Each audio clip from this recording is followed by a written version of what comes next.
By the age of 5, Hun children could ride a galloping horse and fire arrows with lethal accuracy, not as a sport, but as survival. Their bodies were shaped long before adulthood, molded by movement so constant it rewired muscle, bone, and instinct itself. For centuries, the Huns have been reduced to caricatures: savage raiders, destroyers from the east, shadows on horseback who shattered empires and vanished into history. But beneath the fear they inspired lay a quieter, deeper mystery. How did a nomadic people without gyms, without written training manuals, without modern nutrition or medicine, produce warriors so resilient that even the Romans, masters of discipline and engineering, trembled at their approach? The answer is not hidden in secret techniques or mythical strength. It is hidden in something far simpler and far more unsettling for the modern world. The Huns trained not for exercise but for life itself. Their entire culture was a moving gym, a relentless system of physical education disguised as daily survival. And in rediscovering how they trained, we uncover uncomfortable truths about our own bodies and how far we've drifted from what they evolved to do. The first secret begins before training even starts. In childhood, Hun children did not begin training because training was never separate from living. From their earliest memories, their bodies were under constant low-level stress. They rode horses bareback before their legs could fully reach the stirrups. They slept on hard ground that taught their spines to adapt rather than soften. Their games were violent by modern standards: wrestling, falling, chasing, climbing, all of it sharpening coordination and resilience while bones were still malleable. Modern science now confirms what the Huns lived instinctively. Wolff's Law tells us that bones grow stronger in response to stress. Motor learning research shows that early exposure to varied movement builds lifelong neurological efficiency. Children who move more develop denser bones, stronger tendons, and better balance for decades to come. The Huns were not reckless with their children. They were unintentionally following principles that modern physical therapists now try desperately to reintroduce. The takeaway is simple and profound. Strength is built early, but not through force, through exposure. Bodies adapt best when movement is constant, varied, and woven into daily life, not isolated into artificial sessions. As Hun children grew, movement intensified, but never became formalized. There were no drills shouted by commanders, no standardized routines. Instead, training emerged naturally from necessity. One of the most defining elements was riding, not as transport, but as a full-body discipline. Hun riders lived on horseback. They ate, rested, scouted, and fought from the saddle. This constant riding forged hips that were mobile yet powerful, spines that stabilized reflexively, and legs capable of gripping a moving animal for hours without fatigue. Even today, electromyography studies show that horseback riding activates deep stabilizing muscles more consistently than many modern core workouts. But the true brutality was subtle. Riding required endless micro-adjustments. Every uneven step of the horse forced the rider to react, to balance, to stabilize without conscious effort. Over years, this created bodies that moved as a single unit: elastic, responsive, and tireless. Modern humans sit still for hours, then attempt to fix the damage with 30 minutes of exercise. The Huns reversed this equation. Movement was constant, exercise was accidental, and rest was earned. The lesson here is not to ride horses. It's to understand that the body thrives on frequent, low-intensity challenge. Stability is not built through crunches, but through living in environments that demand balance. Another overlooked aspect of Hun training was their relationship with fatigue. They did not avoid exhaustion, they adapted to it. Hun warriors could travel vast distances with minimal sleep, minimal food, and relentless exposure to heat and cold. This was not reckless bravado, it was physiological conditioning. Repeated exposure to moderate stress teaches the body to conserve energy, improve mitochondrial efficiency, and regulate hormones more effectively. Modern studies on hormesis, the idea that small doses of stress strengthen biological systems, echo this ancient reality. Cold exposure, fasting, endurance movement, and sleep variability all trigger adaptations that improve resilience. The Huns did not biohack.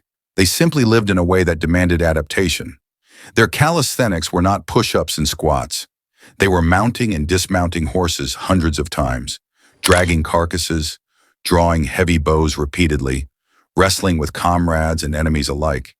These movements were awkward, asymmetrical, and unforgiving, precisely the kind modern gyms avoid. But functional strength is born in chaos, not symmetry.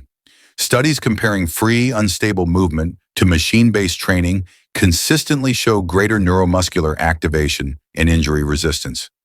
The Huns trained for unpredictability because war, weather, and life itself were unpredictable. The takeaway is uncomfortable. Comfort weakens. Strength grows not from perfection, but from adaptation to imperfect conditions. One of the most misunderstood elements of Hun training was their archery, often praised for accuracy, rarely examined for physical demand. Hun composite bows were brutally powerful. Drawing them required immense upper back strength, grip endurance, and rotational control. But unlike modern archery ranges, Hun archery happened at full gallop. The rider had to stabilize the torso while the lower body absorbed movement. This demanded extraordinary cross-body coordination, the kind modern athletes struggle to replicate.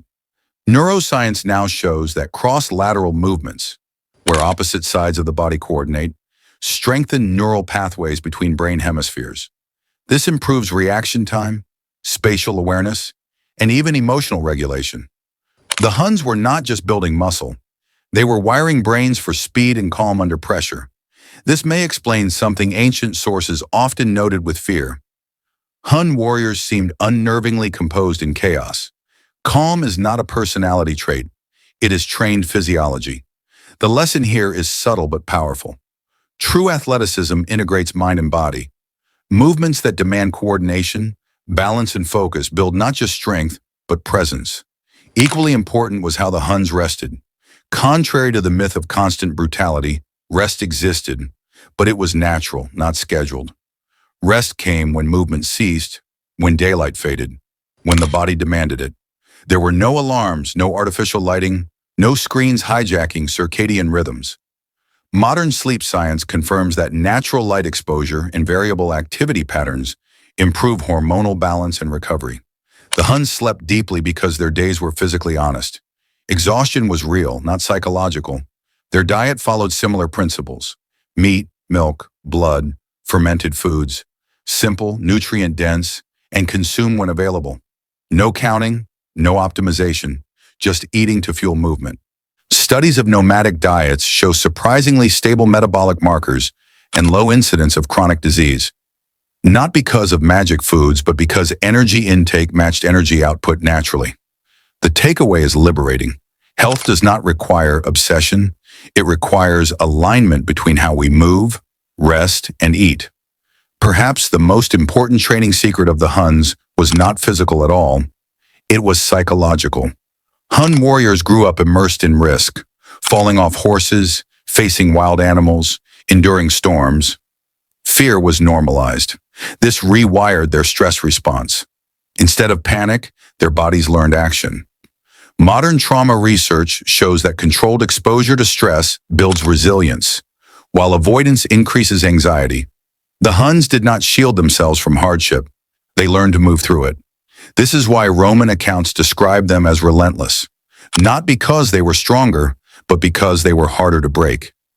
In our modern world, discomfort is treated as a problem to eliminate, but discomfort is information. It teaches boundaries, builds tolerance, and reveals capacity. Without it, we become fragile. The final lesson the Huns leave us is not about war, but about life.